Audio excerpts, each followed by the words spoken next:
भी देते हैं, आपने देखा है नाम, इकोस्प्रिन, कोल्स्प्रिन, एएसए, डेलिस्प्रिन, डिस्प्रिन, क्लोपिग्रेल, क्लोपिलेट, क्लोपिवास, सिरुविन, क्लैबिक्स, क्लोट्रेल, फ्लैजरिल, स्ट्रोमेक्स, डीप्लैक्स, इस तरह की गोलियां हम लोग देते हैं ब्लड को पतला करने के लिए। पर ये गोलियां देने से भी पेशेंट ठीक नहीं होता है। तो इसके लिए मैं चाहता हूं वो लाइफस्टाइल चेंज करें, अपनी ब्लॉकेज को कम करें कि उनको देने की जरूरत पड़े ही नहीं। अच्छा, ये गोलियां इतनी खाएगी, इसके साइड इफेक्ट्स होती है क्या? अगर साइड इफेक्ट होती है कॉन्स्टिपेशन, तो कॉन्स्टिपेशन की और गोली दूंगा, और एसिडिटी हो जाए तो एसिडिटी की गोली दूंगा, और नींद ना आए तो नींद की गोली दूंगा। अच्छा बताइए, बीमारी ठीक हो रहा है कि नहीं हो रहा है? आई एम नॉट कीन, मैं जानता हूं दवाई आज जरूरत है, पर कल दवाई की जरूरत ना हो उसका बंदोबस्त करना बहुत जरूरी है। इसके बाद चलते हैं कि एंजियोग्राफी क्या चीज है। हॉस्पिटल में जाते हैं, एंजियोग्राफी करते हैं, और ये एंजियोग्राफी मुझे पसंद क्यों नहीं है मैं आपको बताना चाहता हूं। This is what is the problem with angiography. एक तार आपकी पूरे बॉडी को स्क्रैच करके हार्ट तक लेके जाना है। ये तार यहाँ से जो घुसेगी, 1 metre wire is inserted into the body till it reaches heart. It is a blind procedure. Blind मतलब क्या? आप घुसा दो, ये अंदर जाती जाएगी, और अगर अटक गई तो वापस खींच के फिर से ट्राई करना होगा। मतलब वो अंदर स्क्रैच करेगा ही करेगा, पूरे बॉडी को स्क्रैच करती है। वो लिखवा लेते हैं कि अगर हार्ट अटैक हो गया तो मेरी कोई जिम्मेवारी नहीं है, और ये पूरे बॉडी को ये पंक्चर भी कर सकता है। मैंने ऐसे ऐसे पेशेंट देखे हैं कि एंजियोग्राफी के वक्त ही डेथ हो गई। एंजियोग्राफी में पैर को काटना पड़ा अल्टीमेटली, क्योंकि वो पैर की ट्यूब को डैमेज कर दिया। तो एंजियोग्राफी मैं नहीं चाहता हूं। और उसके बाद क्या होगा? इनएक्यूरेसी अबाउट द रिपोर्ट, और उसके बाद pressure from the cardiac doctors for the next operation. Patient को लगता है मेरे को इमरजेंसी हो गया, बट इमरजेंसी प्रिसिपिटेट कराया जा सकता है। एनीवे, ये एंजियोप्लास्टी जो है, ये दो ऑपरेशन, दो चीज वो लोग करते हैं, एक एंजियोप्लास्टी, एक बाइपास सर्जरी। मैं एंजियोप्लास्टी 2 मिनट आपको समझाना चाहता हूँ। What is this angioplasty? एक स्टेंट लगाते हैं, सुना आपने नाम? एक रिंग लगा देते हैं हार्ट में। What is this? Let me explain what is this. पिछले 20 साल में ये जो एंजियोप्लास्टी है, ये बार बार फेल किया और बार बार इसको सक्सेस बताया गया। पहले आई थी बैलूनिंग, बैलून एंजियोप्लास्टी। उसके बाद बहुत सारे तरह के एंजियोप्लास्टी आई, ऑर्डिनरी स्टेंट आई, फिर गोल्ड स्टेंट आई, फिर रोटा ब्लेडर आया, रेडियो एक्टिव स्टेंट आई, लेजर एंजियोप्लास्टी आई, आजकल चल रहा है ड्रग कोटेड स्टेंट। पर ये सारे के सारे फेल हुए हैं। क्यों फेल हुए, एक बार समझाना चाहता हूँ। देखिए, ये बैलूनिंग क्या चीज है? याद है आपको एंजियोग्राफी के वक्त तार अंदर घुसाई थी, वो कहां तक गई थी? हार्ट तक, यहां तक तार आई थी। इस तार के ऊपर ये बैलून होता है। इस तार को थोड़ा सा धक्का मारते हैं। कभी कभी कार्डियोलॉजिस्ट तार को अंदर रख के बाहर आ जाते हैं, आके बोलते हैं देखो तार अंदर है, बोलो तभी खोल दूं। आप बोलते हैं चलो खोल दो, कितने लगेंगे? 2 लाख लगेंगे, 2 लाख दे दिया। अब ये तार को ये लोग धक्का देते हैं थोड़ा और, तो तार की जो बैलून है ये बीचों बीच आ जाती है ब्लॉकेज में। अब इस बैलून में पानी डालना होता है। ये बैलून ऐसा होता है, इसमें पानी डालते ही बैलून फूल जाती है। अच्छा, पानी कैसे डालेंगे? आपने होली में बैलून फुलाया इस सिरिंज से? सिरिंज में पानी ले लो, सिरिंज को दबा दो तो बैलून के अंदर पानी घुस जाए। तो बाहर से सिरिंज से पानी डालेंगे तो बैलून क्या होगा? फूल जाएगी। फूलते ही ब्लॉकेज कहाँ गई? साइड में दब जाएगा, ऊपर कंप्रेस्ड हो जाएगी, नीचे कंप्रेस्ड हो जाएगी। अच्छा, ये बैलून को जब पानी निकाल लेंगे तो क्या होगा? बैलून को वहां पे 2-4 सेकंड से ज्यादा नहीं रख सकते, क्योंकि हार्ट अटैक हो जाएगी, 100 हो जाएगी ब्लॉकेज। तो बैलून में पानी डाला और सिरिंज से वापस पानी खींच लिया। जैसे ही पानी खींचा, बैलून वापस चिपक गई, तार को पकड़ के बाहर निकाल लिया। Angioplasty over. आपको समझ आ रहा है क्या करना पड़ा? ये तार यहाँ थी, इसी को थोड़ा आगे किया, बैलून डाल, पानी निकाल लिया और ब्लॉकेज वापस। अच्छा, ब्लॉकेज वापस आ जाएगी नहीं आ जाएगी इसके बाद? क्या लगता है आपको? This is elastic. इलास्टिक समझते हैं आप? ये लोहा या पत्थर नहीं, इलास्टिक है। और जैसे ही बैलून निकाल लिया, ब्लॉकेज वापस आने लग गई।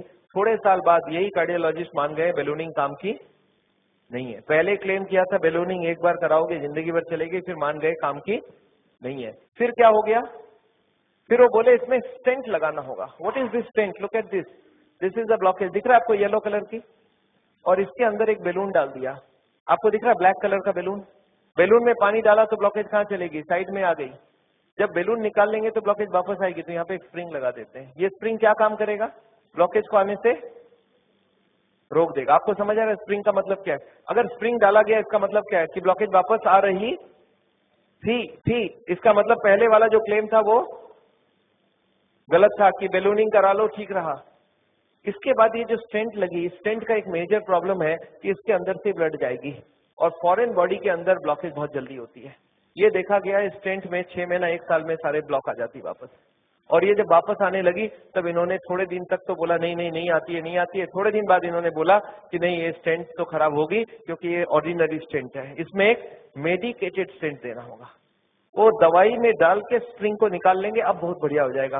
तो ड्रग की कोटिंग चल जाए। आपने देखा है चांदी के गहने में सोने की कोटिंग चढ़ाते हैं, तो वो स्प्रिंग के ऊपर कोटिंग चढ़ा देते हैं और वो कोटिंग चढ़ा के लगा दिया, पर इसके बाद भी ये फॉरेन बॉडी ही रही, इसमें वही का वही रिजल्ट आया है। अभी लेटेस्ट है कि 66% people with in 1 year will come back with a reblockage. इसके बाद है बाईपास सर्जरी, एक बहुत बड़ी सर्जरी होती है। देखिए बाईपास सर्जरी मैं इसलिए नहीं चाहता हूँ, एक बहुत बड़ा सर्जरी है। एक पूरे चेस्ट को काटो और इसको काट के, इसको चाकू से नहीं कटेगा, इसमें आड़ी से कटेगी। आड़ी समझते हैं आप? आपने मार्बल फिटिंग के वक्त एक देखा गोल चक्का लेके घूमते हैं, ऐसा एक लगा के ये पूरा खुलेगी। इसको अंदर से ऐसे जैक करके ऐसे खोलेगा, अंदर में हार्ट को रोक के उसमें ऑपरेशन होगी। और हार्ट को रोकेंगे तो एक मशीन से पूरे बॉडी को ब्लड जाएगा, इसको बोलते हैं हार्ट लंग मशीन। उसमें कुछ ब्लड डाल के उससे चलाना होगा and during this time the operation has to take place. But this operation is very complicated. Luck अच्छा हो तब ठीक है, नहीं तो कुछ ना कुछ कॉम्प्लिकेशन रहती है, बहुत सारे लोगों की जान भी जाती है। पर ऑपरेशन के बाद क्या होगा ये देखिए, ऑपरेशन के बाद क्या होगा। ये ट्यूब जो ब्लॉकेज है वो यहीं रह गई, उसके जगह नई ट्यूब लग गई। तो ये ब्लॉकेज के जगह नई ट्यूब लग गई तो क्या हो गया, बाईपास हो गया। पर ये नई ट्यूब में फिर कभी ब्लॉकेज आएगा कि नहीं, आपको क्या लगता है? ये नई ट्यूब में फिर से ब्लॉकेज आती है। अच्छा अब तो 40 साल बाद ही आएगी ना, पिछले बार कितने साल लगी थी आपको याद है? देखिए एक वाई का जवाब सोच के देखिए, ओरिजिनल ट्यूब में कितने साल में ब्लॉकेज हुई थी? 20 से 40 साल। तो कितनी स्पीड रही? 2 से 4%, 6% पर ईयर। और एंजियोप्लास्टी के बाद अगर 2 साल में वापस रीब्लॉकेज होती है तो कितने साल हो गई? 40% पर ईयर। और बाईपास के बाद अगर 5 साल में रीब्लॉकेज आती है तो 20% पर ईयर। जो ट्यूब ओरिजिनली 2% की ब्लॉकेज कर रही थी वो अब ऑपरेशन के बाद उसकी स्पीड क्यों बढ़ गया? क्योंकि अब वो ओरिजिनल नहीं रहा। हमारी बॉडी को जब तक ओरिजिनल रखो तब तक अच्छी बात है। हमारे प्राइम मिनिस्टर ने भी 2 बाईपास कराई है, एंजियोप्लास्टी 5 स्टेंट लगाई है। पर मैं जानता हूं उसके बाद भी तो फिर से कराना पड़ा। एक बार कर लिया, दूसरी बार कराया, कब तक करा सकता आदमी? और मैं जानता हूं बॉडी में एक बार कॉम्प्लिकेशन कराना, उनके लिए तो चलो बहुत बड़ा टीम लगेगा। हर आदमी के लिए इतनी बड़ी टीम नहीं भी लग सकती है और इतना बड़ा ऑपरेशन नहीं भी कर सकते ठीक से। पर मैं जानता हूं अगर ऑपरेशन बिना ही हमारी काम बन जाए, अगर हम लाइफस्टाइल को ही चेंज करके कर सकते हैं तो हम ऑपरेशन क्यों करवाएं? And this is what is the contention. Nevertheless मैं हार्ट के पेशेंट को एक ही चीज समझाता हूं कि ब्लॉकेज अगर रिवर्स करना है तो उसके लिए थोड़ा आपको एक्यूरेसी करना होगा। What is this accuracy? You understand? This is the accuracy. इस पिक्चर को आपने देखा है, इसमें एक्यूरेसी लिखा है। कितना एक्यूरेसी है इसका मतलब? मैं आपको समझाता हूं। ये एक ड्रम है, ये ड्रम में मैं पानी भरना चाहता हूं और इसमें 15 छेद है। आप बताइए कितनी छेद बंद करने से ड्रम भरेगी? याद है 15 कारण है। अब इसमें से कितने को कंट्रोल करूं कि ड्रम भर जाए? सारे को करना होगा। अच्छा मैं हार्ट के पेशेंट्स को क्या देखता हूं, उनको कुछ मालूम भी नहीं है इसके बारे में। वो क्या बोलते हैं, मेरा कोलेस्ट्रॉल कंट्रोल है, ट्राइग्लिसराइड ज्यादा है, शुगर कंट्रोल है, बीपी ज्यादा है। मैं बोला ऐसे नहीं चलेगा, सारे होल बंद चाहिए मुझे। बोलते मैं थोड़ा थोड़ा करूं तो कैसा चलेगा? मैं बोला थोड़ा थोड़ा से काम नहीं चलेगा। बोलते मैं बीपी कम किया हूं पर पूरा कम नहीं कर रहा हूं, 120 नहीं ला रहा हूं, 140 ही रखा हूं। मैं बोला नहीं चलेगा, मुझे सारे फैक्टर्स एक साथ कंट्रोल चाहिए। हाँ इसके लिए शुगर, बीपी, कोलेस्ट्रॉल, ट्राइग्लिसराइड आपसे कम नहीं हो रहा, मैं दवाई देके कम कर देता हूं। पर स्मोकिंग आपको पूरा ही बंद करना होगा, खाने में तेल आपको बंद करना होगा, एक्सरसाइज आपको करना पड़ेगा, ओवरवेट कम करना होगा, खाना पीने में फाइबर ज्यादा डालना होगा। अच्छा ये सब संभव है क्या लोगों के लिए? यस, क्या प्रॉब्लम है? ये तो सिंपल सी बात है, इसको क्यों नहीं कर सकते? क्यों नहीं सिगरेट बंद कर सकते? क्यों नहीं मीट बंद कर सकते? क्यों नहीं तेल घी छोड़ के आप अलग तरीके से खाना बना सकते हैं? तो all these if you do there is no problem. Nevertheless मैं जानता हूं, एक और छोटा सा चीज आपको बताना चाहता हूं। अभी एक और नई जो टेक्नोलॉजी आ गई है, आदमी को मैं सोचता था बिना काटे कुछ हो सके। ये हमारी कुकिंग की क्लास है, this is a cooking class. मैं हार्ट के पेशेंट्स को ट्रेनिंग देता हूं। This is my dietitian teaching cooking, zero oil cooking to the patients wife. मैं हार्ट के पेशेंट्स को योगा सिखाता हूं। मैं बोलता हूं कैसे भी करो योगा करो, आप योगा करने की बहुत जरूरी है। उसके साथ उनको क्या करना चाहिए, क्या नहीं करना चाहिए, कितनी सामान उठानी चाहिए, गाड़ी चलानी चाहिए, स्कूटर चलाना चाहिए, ऑफिस जाओ तो क्या प्रिकॉशन लो, दादर चढ़ो तो क्या प्रिकॉशन लो, आगे कौन सी योगा करो, कब तक करो, कौन सी मेडिसिन लो, कब तक लो। एंड फॉर दिस हाँ मैं एक मैगजीन भी निकालता हूँ, इसका नाम है साउल टाइम्स। ये मैगजीन मैं हर महीने निकालता हूँ, दिल्ली से निकलती है, हिंदी और इंग्लिश में। अच्छा, आपको एक फॉर्म दिया गया है क्या? ऐसा देखिए तो, have you got a form like this? ये फॉर्म में अगर आप अपने नाम एड्रेस भर के देंगे तो आपको ये मैगजीन आगे आपको मिलता रहेगा हर महीने। हिंदी में इंग्लिश में दोनों में मैगजीन है। और इसके साथ एक छोटा सा और क्वेश्चन ये रखा है कि यहाँ पे अगर हम लोग ऐसा कोई कैंप करवाएं तो how many people will be interested to join such a camp? 1 दिन का या 2 दिन का ऐसा एक कैंप अगर हम करवाएं तो कोई इंटरेस्टेड हो तो प्लीज फिल इट अप। मेरे को लोग बोलते हैं डॉक्टर साहब इतनी सारी बातें अगर कैसे याद रखूंगा, मैंने बहुत मोटी मोटी किताब लिखी है। आदमी बोलता है सर छोटा सा कुछ दीजिए ना कॉपी, तो मैंने एक ऐसी किताब बनाई है जिसका नाम है पॉकेट गाइड। एक 30 रुपीज की किताब है, कोई 2 घंटा बैठ के पढ़ ले तो जितनी बातें मैंने बताई है सब इसमें लिख के रखा है। So this book I have brought over here. मेरे ख्याल से बाकी बुक्स तो मैं नहीं ला सकता हूँ क्योंकि 100 ऑफ बुक्स आर देयर, तो मैं ये बुक लाया हूँ। कोई को लगता है कि मैं पढ़ना चाहता हूँ और कोई को पढ़ाना चाहता हूँ, हार्ट के पेशेंट को जरूर पढ़ाइए। 30 रुपीज की गिफ्ट होती है, you can give it to anybody and they will learn things from the book. तो ये बहुत जरूरी है। मैं जानता हूँ, मैं ये मैगजीन पिछले 10 साल से रन करता हूँ and it is gone all over the world. मैं एक नई टेक्निक आपको इसी वक्त बताना चाहता हूँ। There is a new machine which has come which can open the collaterals. देखिए कोलैटरल्स का क्या मतलब है, ये ब्लॉकेज है। बाईपास सर्जरी में क्या करते हैं, एक नई ट्यूब लगा देते हैं। इसमें क्या करते हैं, जो हार्ट की ये ब्रांच है और ये ब्रांच है, इनको जोड़ देते हैं आपस में। And there are so many small tubes, जो इसको जुड़ जाए तो ब्लड यहाँ से आने लगे।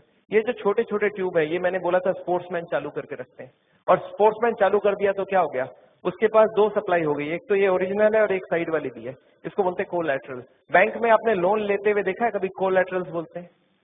कोलैटरल मतलब क्या, कि ये फेल हो जाए तो दूसरा कोई होना चाहिए। तो ये कोलैटरल्स भगवान ने हमें दे के रखा है। ओरिजिनल तो था ही था, एक कोलैटरल भी देके रखा, कभी ये फेल हो जाए तो ये चालू करना। अच्छा, ये अगर चालू हो जाए बिना ऑपरेशन के तो इससे अच्छा कुछ नहीं हो सकता। And this is a new machine, new technology which has come.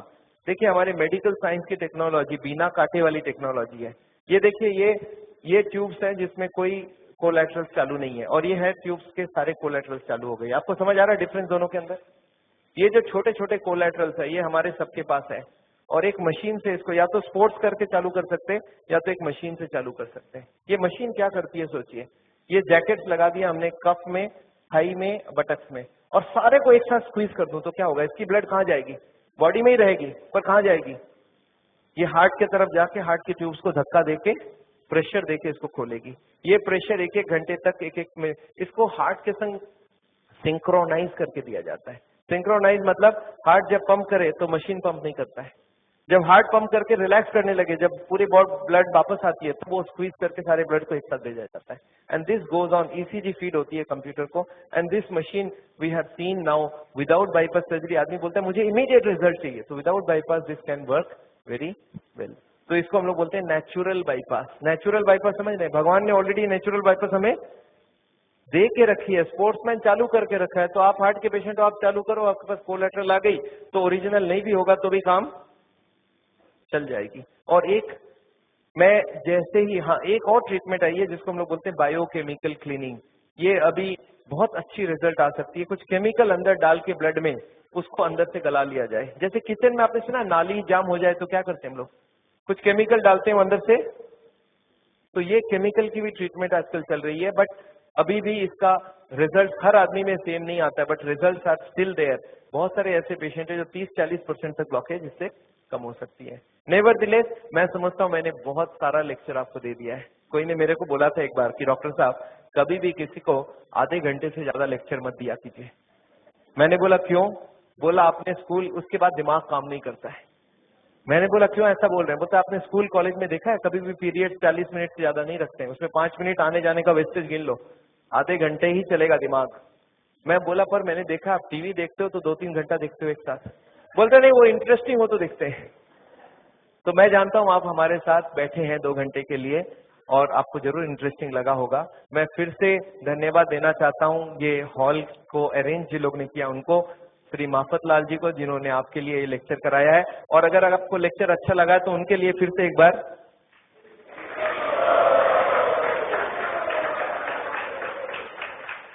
I just wanted to formally thank Dr. Chajjar for a wonderful, not only wonderful talk, but highly personal and very interactive. and particularly the stamina and energy that is shown at the end of the day. Just came back from Hyderabad today. So I think we should give him a much more warm welcome.